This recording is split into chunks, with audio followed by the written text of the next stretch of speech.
Okay, before beginning, if you want to order a facial analysis, I have options in the description below. Just click on the links and you'll find them easily. Okay, in this video we're going to be analyzing Robert Pattinson, who actually got the top score. I forgot what year it was, but mathematically the perfect male face, or the highest rated male face. Anyway, we'll see if that's true. And I think his frontal profile is going to score a lot better than his side, so perhaps that's why he scored mathematically perfect. So let's begin with his side first, since I think there's going to be a lot more flaws here. And to begin, we'll see that his brow region, or his nasal frontal angle, is a lot more feminized. So it's about 135 degrees, which is not too feminized, but it's also not in the ideal masculinized range. Typically lower angles are more masculinizing. Take an Ian Somerhalder, for example. Another one of his biggest flaws is his nasolabial angle, and that is this angle right here made between the nose and the lips. And you can see that his is too acute. It's too closed down. It's just a disharmonious angle in general. So those are two flaws already. And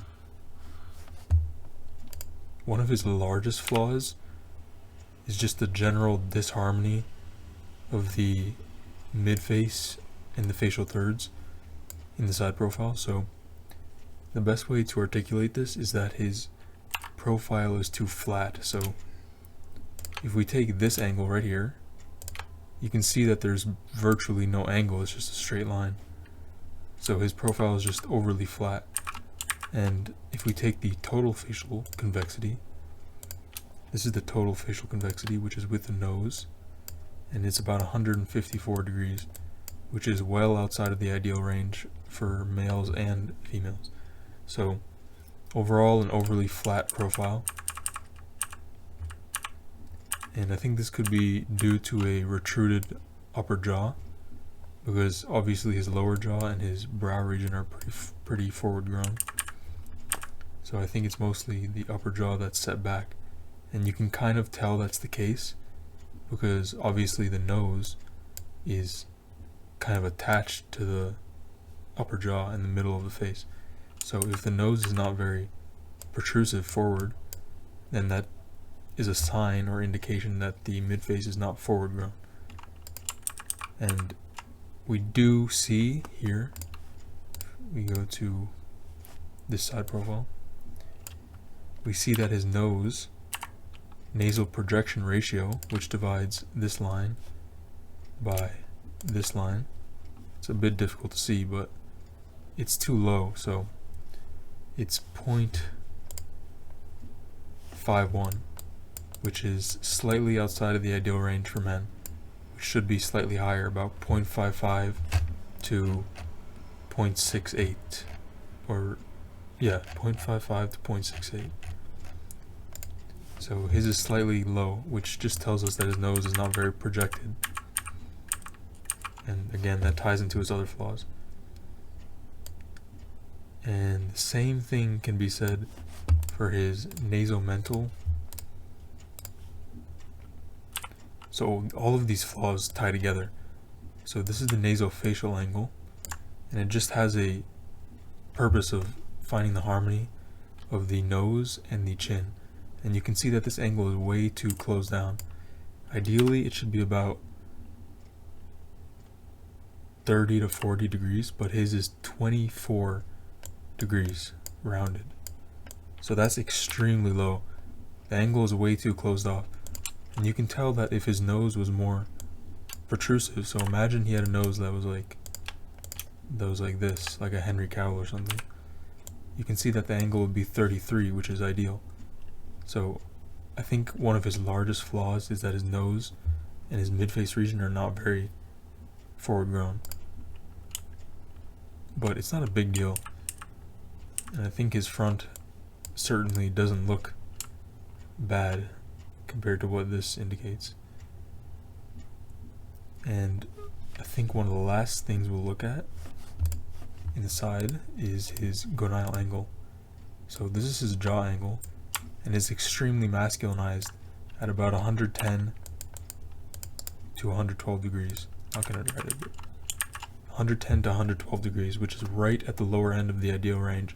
It produces an extremely boxed, squared jaw appearance. As you can see, he just has a very squared off jaw, which is, it's ideal in a male, so certainly not a flaw there.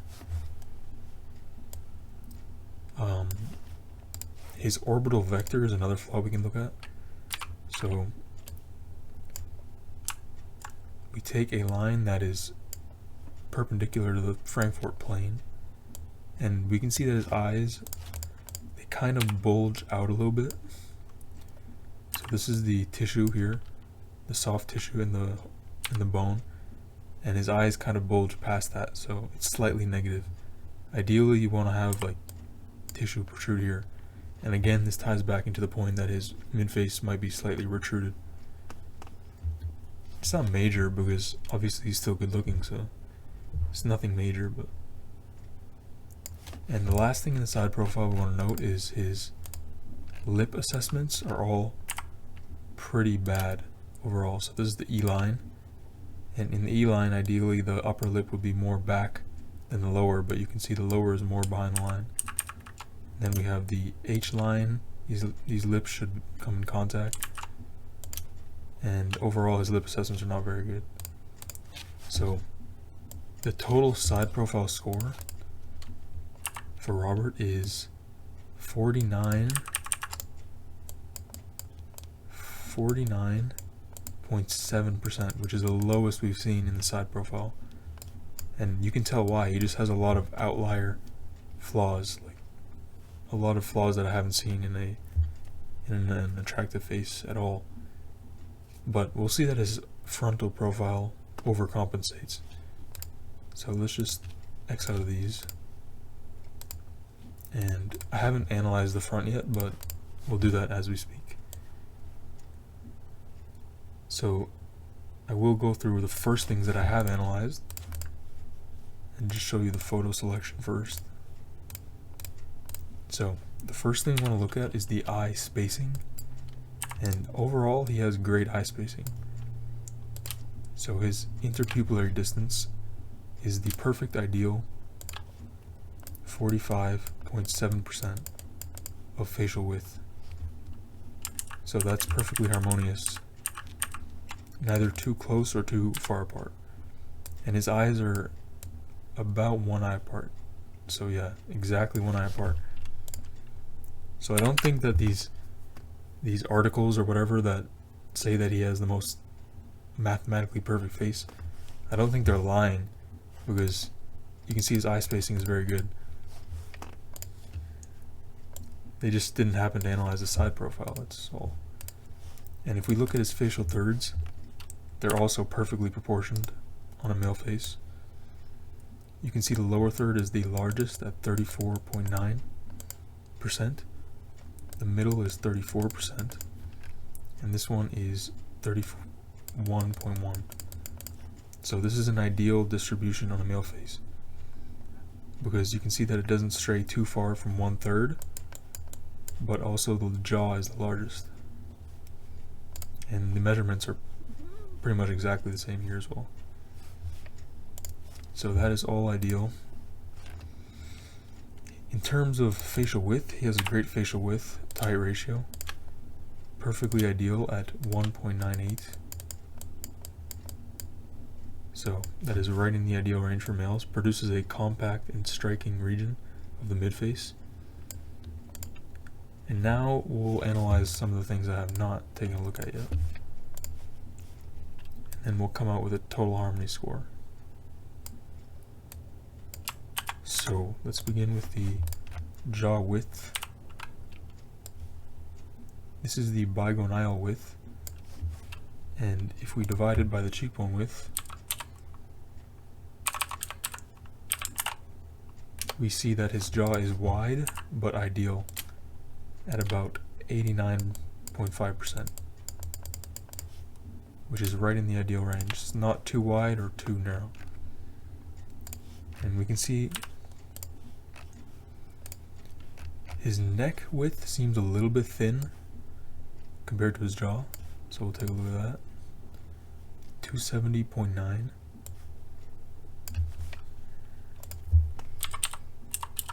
You divide that by the jaw width, and it is a little bit narrow, so his neck is only about 86%, and ideally in a male the neck should be about 90 to 100%.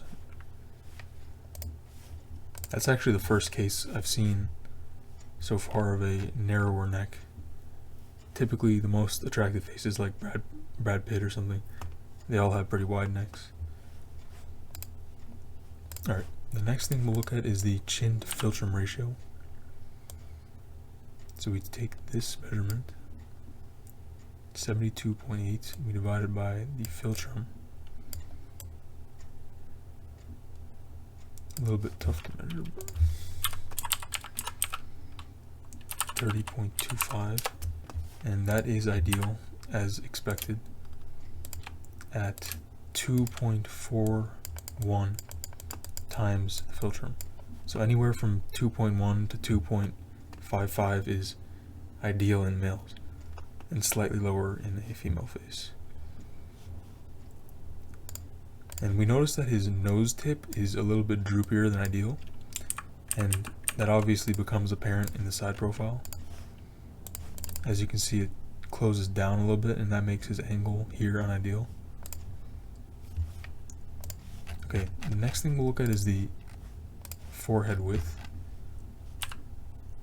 also called the bitemporal width, 286.5 divided by 331. And that is ideal at 86%, so his forehead is not too wide or too narrow. Look at the total facial width to height ratio now, and that just takes this total facial height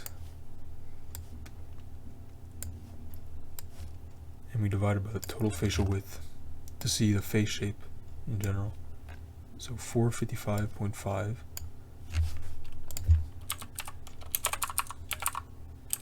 divided by 331.5, and it is ideal. So his face is 1.37 times taller than it is wide, which is right in the ideal range for a male face. Typically women have more compact faces, so they'll have lower ratios, so their ideal range is a little bit lower.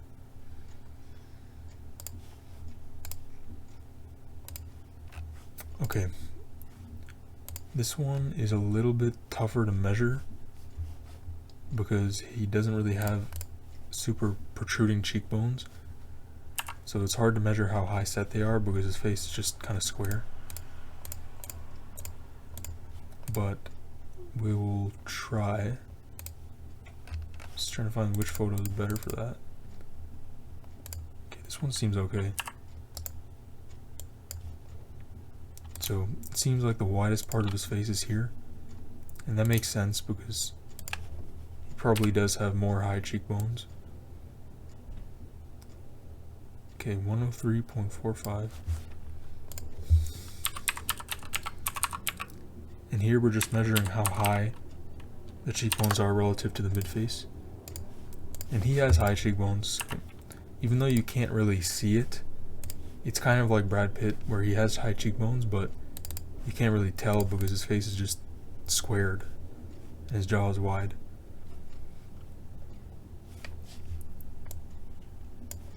Okay, the next thing we'll look at is the mouth width to nose width ratio. So we divide this measurement, 107.6 divided by nose width.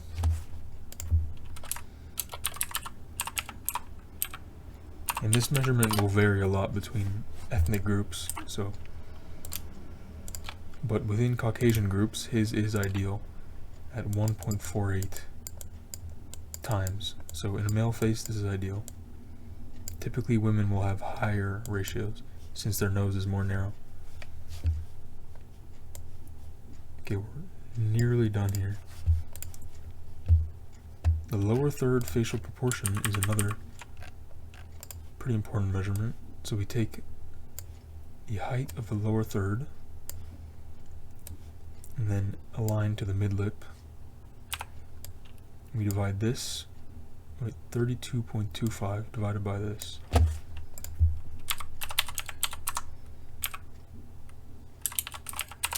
And ideally that should be about 1/3. And this is a flaw here in his case. So we just found that it is about 26% rounded down. And ideally should be 33% around there. So what this tells us essentially is that his lower third, this part here, this part of the lower third is too small compared to this. So his chin is overly tall. I think this has a lot to do with his nose tip drooping as well. So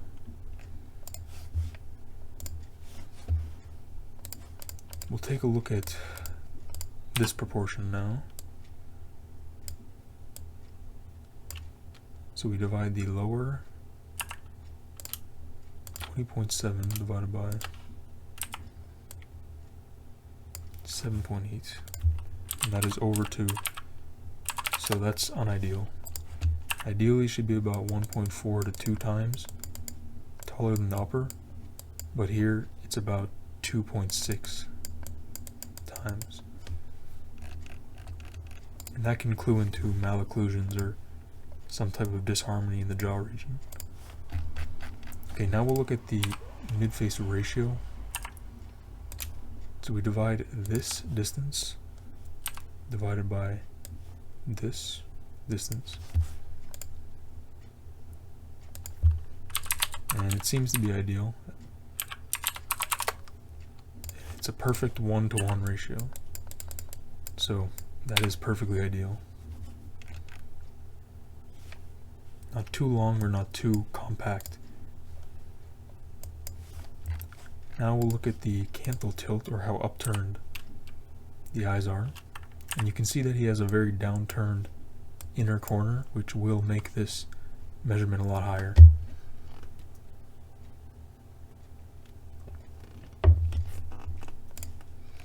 So let's take a look at that now.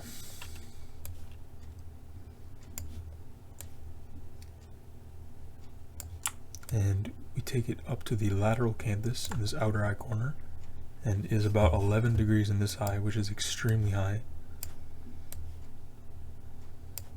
And in this eye it is about 7.6, so let's take an average. And he has very high canthal tilt of 9.3 degrees. So this would be considered very upturned in a male face. It's ideal in a female face because females have more upturned eyes, but in his face it is a slight flaw.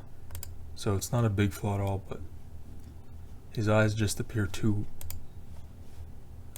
the inner corner is a little bit too downturned basically, but not a big flaw by any means. Okay, let's look at how rounded the eye shape is, and clearly it is not rounded at all. So we have, I think a good photo would be, this one would be decent.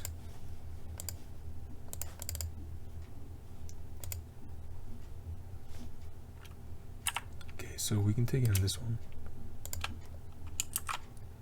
So we divide the eye width, do it here, 50 divided by 14.6, which is very high, at about 3.4 times. So his eye is 3.4 times wider than they are tall, which is I think the highest I've seen. So he has very compact, narrow eye shape, which is highly masculinizing. It's in the ideal range too, I believe. Yeah, so anywhere from 2.8 to 3.6 is ideal in a male face. And now we can see how low the eyebrows are. And you can tell he has low eyebrows.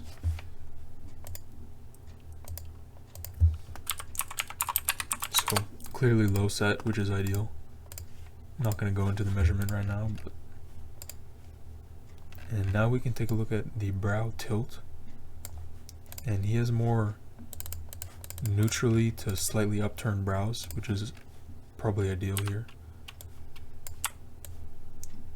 So that's about 9 degrees, and also about 9 degrees, which is ideal. So in a male face, eyebrows that are slightly upturned at about 5 to 14 degrees are ideal. So you don't want completely flat ones or completely downturned ones, just slightly upturned. Alright, the last things we're going to look at before taking the total score is the jaw frontal angle. So we'll see if his jaw is too flat or too steep. And it is perfectly ideal at 87.6 degrees. And if we take this angle of the midface, we see that it is about the same at 88. So that is perfect harmony basically. So, alright, that's all the front measurements. Now let me come out with a score.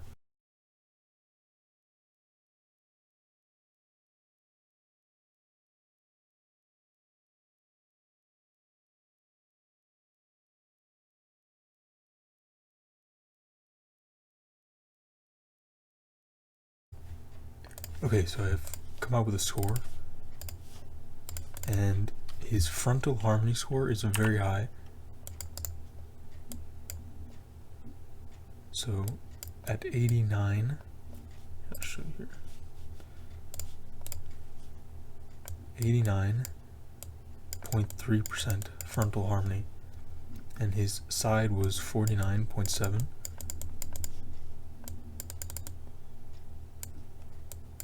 For a total